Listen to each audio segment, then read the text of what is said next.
I'm Terry Crawford Browne. I'm from Cape Town, South Africa.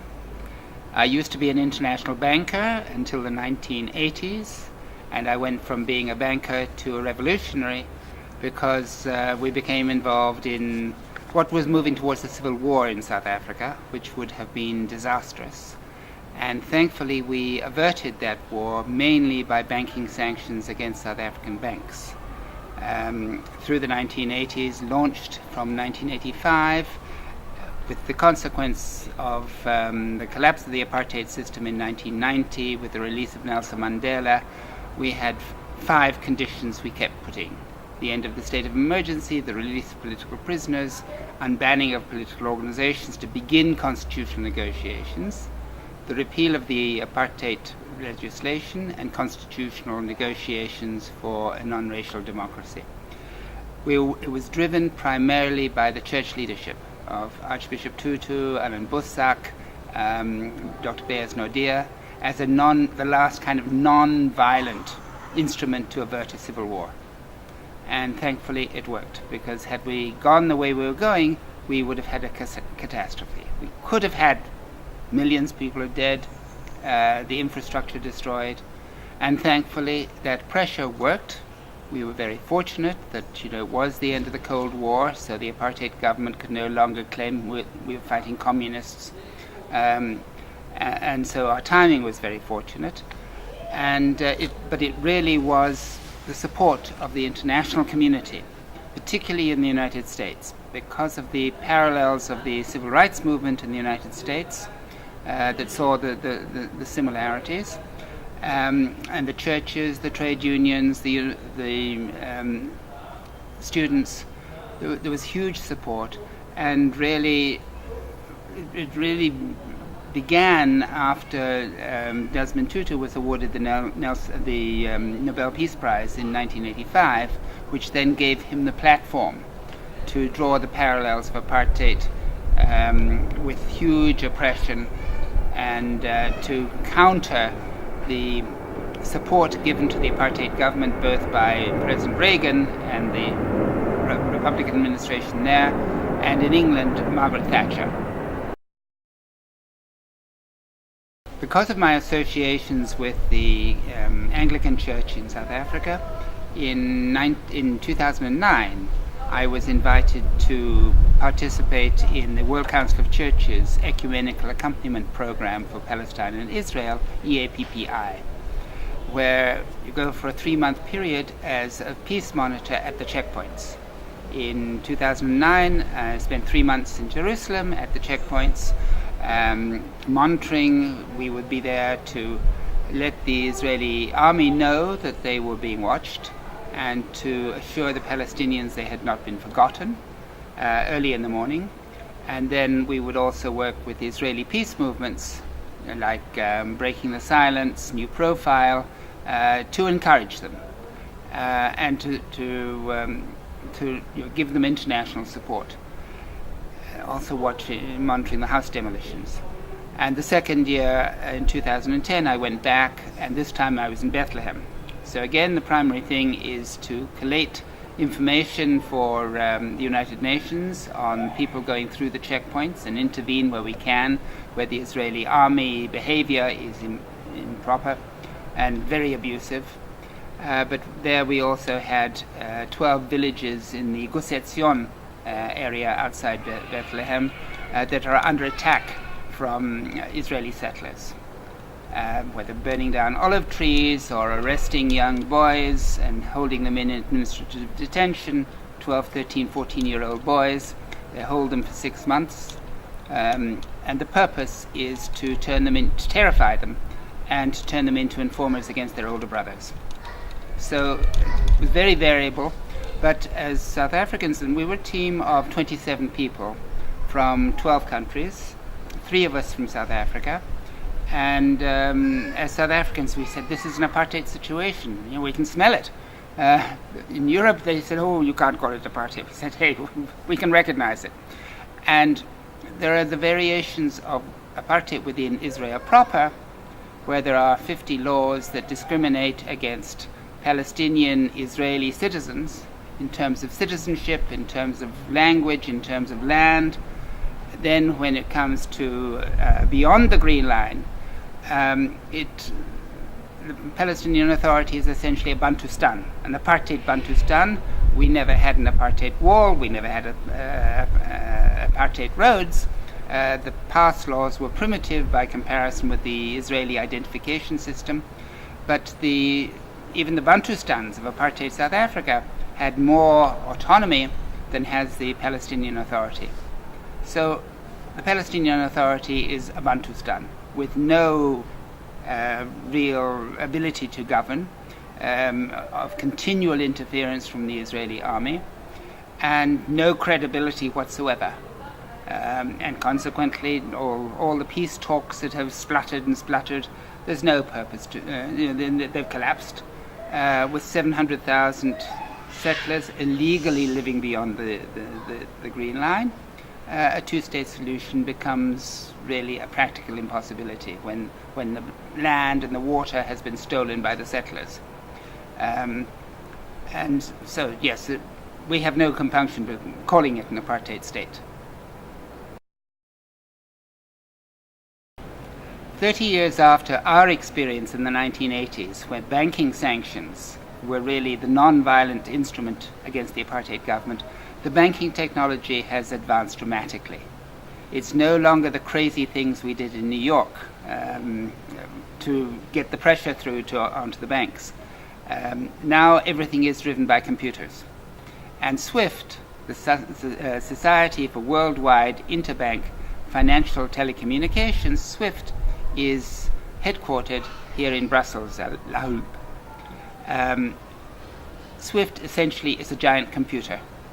It's a giant computer owned by 10,000 international banks that authenticates the payment instructions between those banks.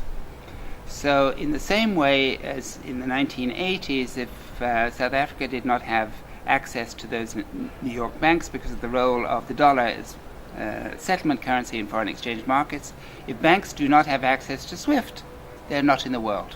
Okay, it's a non-violent alternative, because obviously a violent confrontation against Israel would be suicidal. Israel's equipped with nuclear weapons, it's one of the strongest armies in the world, but likewise in the 1980s our apartheid army thought it was invincible. Until the banking sanctions, they couldn't drop an atom bomb on Chase Manhattan Bank. So similarly, Israel may think it's invincible, but if we can develop the momentum of sanctions against Israeli banks, then all the power of the Israeli military becomes irrelevant. There are organizations in Israel, for instance, who have identified the role of all Israeli banks are hugely complicit in funding the occupation, in funding the wall, in funding the settlements, in selling mortgages to people to move into the settlements, to fund the day-to-day banking transactions in places like Male Adumim. So the banks are hugely involved. And so the intention of SWIFT sanctions is to put the pressure on the financial and political elite to negotiate a peaceful resolution and to balance the scales, because at the moment the scales are so imbalanced that no real negotiations become possible. It's obviously for the Palestinians and the Israelis to negotiate a future, but for the international community to apply pressure to even the scales so that negotiations actually become possible. And as we've seen, the scales are so imbalanced that the recent peace talks have been a fiasco. And so that's really the basis to support the BDS program. It's for the Palestinians ultimately to negotiate it, but to let the Israeli government and Israeli military know, and to target them through the banks, because without access to SWIFT, Israel would be unable to pay for imports or receive payment for exports. So the whole economy would quickly collapse, and yet once the once the government has agreed to comply with SWIFT sanctions, then those sanctions can be reversed. Okay. So, for instance, what I would suggest, but it's obviously for the BDS, but it's something that has been endorsed by the BDS movement, that Israel has nuclear weapons. It's been a huge thing of late about the allegations that Iran has nuclear weapons, though even the US intelligence says Iran has abandoned nuclear weapons in 2003, but there's been this hysteria in Israel about nuclear weapons. So why does Israel have nuclear weapons but no one else in the Middle East? So the first thing, Israel should comply with the Non-Proliferation Treaty and abandon its nuclear weapons. Secondly, there are 5,000 political prisoners. Release the political prisoners. Thirdly, end the occupation.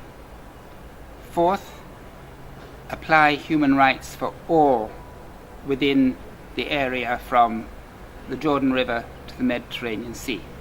Human rights for everyone, including electoral rights.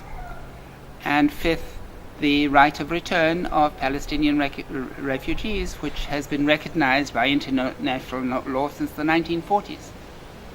So those are the conditions that have been endorsed by the BDS campaign, which would then put pressure on the Israeli government and the Israeli army.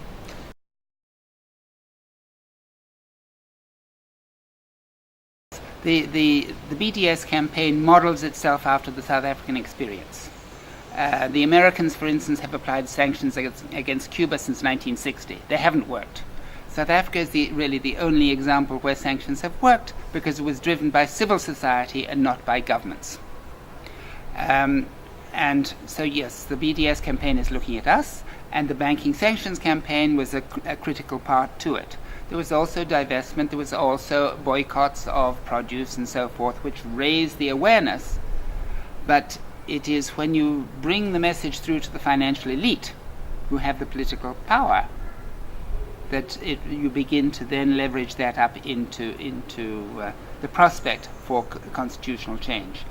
Now, until mid-1989 in South Africa, we were also dismissed. Oh, there's no chance of boycotts, etc. 6 months later, we had Nelson Mandela released, and then began the negotiations. Thankfully, South Africa, which was expected to have a racial bloodbath, stepped back before we went over the cliff. And the same, we hope, will be true of Israel, that Israel will realize it's got to make peace with its neighborhood, and instead of continually going from one war to the next. But you have an elite that over 60 years has become essentially a military dictatorship that pretends to be a democracy. And so I'm more hopeful that things will move now very rapidly, that the war in Gaza has revealed huge war crimes by the Israeli army. Totally disproportionate response to the rockets from Hamas. Not only war crimes, but Israel is also in contravention of the International Convention Against Apartheid, which makes apartheid not just a South African crime, a South African issue. This applies internationally and to Israel as well. So that apartheid is deemed, for instance, under the rules of the International Criminal Court, a crime against humanity. So Israel is guilty both of war crimes and of crimes against humanity. And banks are increasingly sensitive. They're not smelling very good because of a number of issues, from drug money to money laundering to whatever. And we found with the South African issue in the 1980s, suddenly they wanted to get on the right side of history with South Africa. And what we need to develop internationally is the social momentum to pressure the banks to actually tell the Israeli government the time is up. It's time now to negotiate a non-violent solution instead of continually relying on war, so that the Israelis and the Palestinians together can make a huge contribution to the social and economic development of the Middle East. And for that we need a broad popular BDS movement. Yes.